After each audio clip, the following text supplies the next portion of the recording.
ഹഗായി പ്രവാചകൻ പഴയ നിയമത്തിലെ 12 ചെറിയ പ്രവാചകന്മാരിൽ ഒരാളാണ്. ഹഗായി എന്ന് പറഞ്ഞാൽ തിരുനാൾ എന്ന്, ഫെസ്റ്റിവൽ എന്ന്, ഫീസ്റ്റ് എന്ന അർത്ഥമുണ്ട്. ഹഗായി എന്ന് പറഞ്ഞാൽ ജോയ്ഫുൾ, സന്തോഷം നിറഞ്ഞത്. മറ്റൊരർത്ഥം കൂടിയുള്ളത് വൺ ഹൂ റിജോയ്സ്, സന്തോഷിക്കുന്നവൻ എന്നർത്ഥമുണ്ട്. ഹഗായി പ്രവാചകന്റെ പുസ്തകത്തിൽ 2 ചെറിയ അധ്യായങ്ങളാണുള്ളത്. ഇസ്രായേൽ ജനത ബാബിലോൺ അടിമത്തത്തിൽ നിന്ന് തിരിച്ചു വന്നിട്ട് അവരുടെ വീടുകൾ പണിയുവാൻ വളരെ ശ്രദ്ധ കാണിക്കുന്ന അവസരത്തിലാണ് ഹഗായി തൻ്റെ പ്രവചനം ആരംഭിക്കുന്നത്. പൊളിഞ്ഞുകിടക്കുന്ന ദേവാലയം പുനരുദ്ധരിക്കാതെ നിങ്ങളുടെ ഭവനങ്ങൾ പുനരുദ്ധരിക്കാൻ നിങ്ങൾ പരിശ്രമിക്കുന്നു എന്നുള്ള ചിന്തയോടെയാണ്, പ്രവചനത്തോടെയാണ് ഇത് ആരംഭിക്കുന്നത്.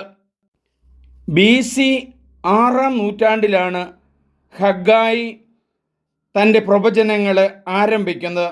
കൃത്യമായിട്ട് പറഞ്ഞാൽ BC 538 ബാബിലോൺ പ്രവാസം അവസാനിപ്പിച്ച് ഇസ്രായേൽ ജനത തിരിച്ച് ഇസ്രായേലിലേക്ക് വന്നു, യൂദാ രാജ്യത്തേക്ക് വന്നു.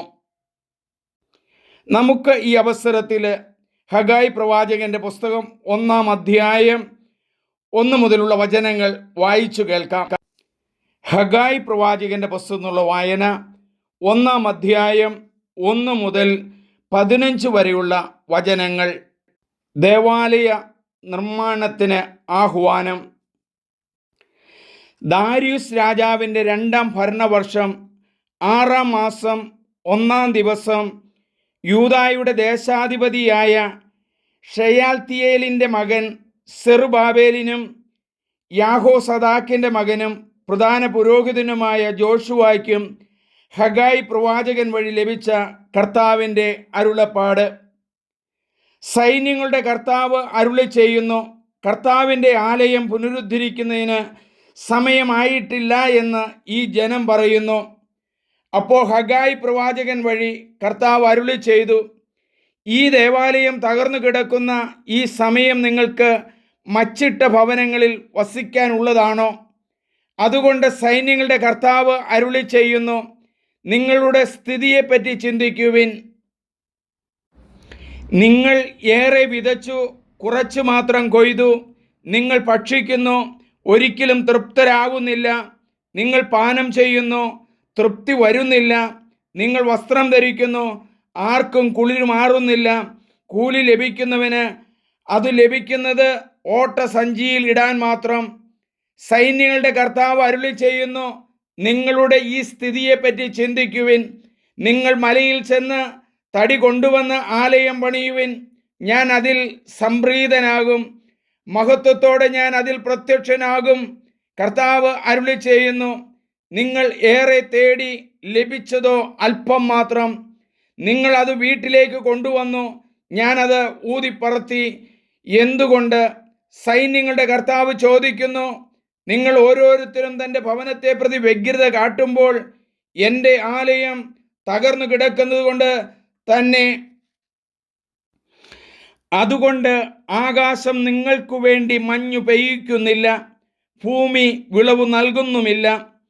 ദേശത്തിലും മലകളിലും ധാന്യത്തിലും പുതുവീഞ്ഞിലും എണ്ണയിലും ഭൂമിയിൽ മുളയ്ക്കുന്നവയിലും മനുഷ്യരിലും കന്നുകാലികളിലും അവരുടെ അധ്വാനത്തിലും ഞാൻ വരൾച്ച വരുത്തിയിരിക്കുന്നു.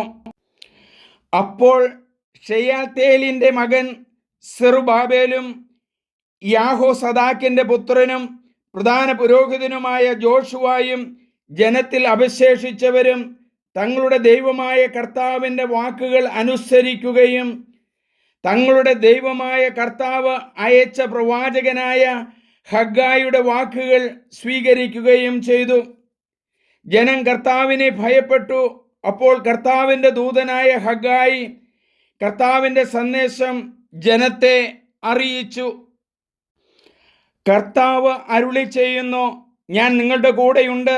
അപ്പോൾ യൂദായുടെ ദേശാധിപതിയായ ഷെയാൽത്തേലിൻ്റെ പുത്രൻ സെറുബാബേലിനെയും യാഹോസദാക്കിൻ്റെ പുത്രനും പ്രധാന പുരോഹിതനുമായ ജോഷുവയെയും അവശേഷിച്ചിരുന്ന ജനത്തെയും കർത്താവ് ഉത്തേജിപ്പിച്ചു. അവർ തങ്ങളുടെ ദൈവമായ സൈന്യങ്ങളുടെ കർത്താവിന് ആലയം പണിയാൻ തുടങ്ങി.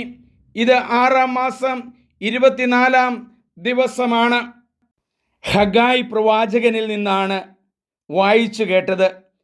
ദേവാലയം പുനരുദ്ധരിക്കാനുള്ള ഒരു വലിയ കാര്യമാണ് ഹഗായി പ്രവാചകൻ അവരോട് പറഞ്ഞത്. വചനത്തിലൂടെയാണ് ദേവാലയം പണിതത്. ഇത് നിങ്ങൾ മറ്റുള്ളവർക്ക് പങ്കുവെച്ചു കൊടുക്കണം, ഷെയർ ചെയ്ത് കൊടുക്കണം. അങ്ങനെ നീയും നിന്റെ കുടുംബവും അനുഗ്രഹീതമാകും. ഈ വചനം പങ്കുവെച്ചു കൊടുക്കുക. എൻ്റെ പേര് ഫാദർ സണ്ണി പുൽപ്പറമ്പിൽ CMI. ദൈവം നിങ്ങളെ അനുഗ്രഹിക്കട്ടെ. വചനം നിങ്ങളിൽ വളരട്ടെ.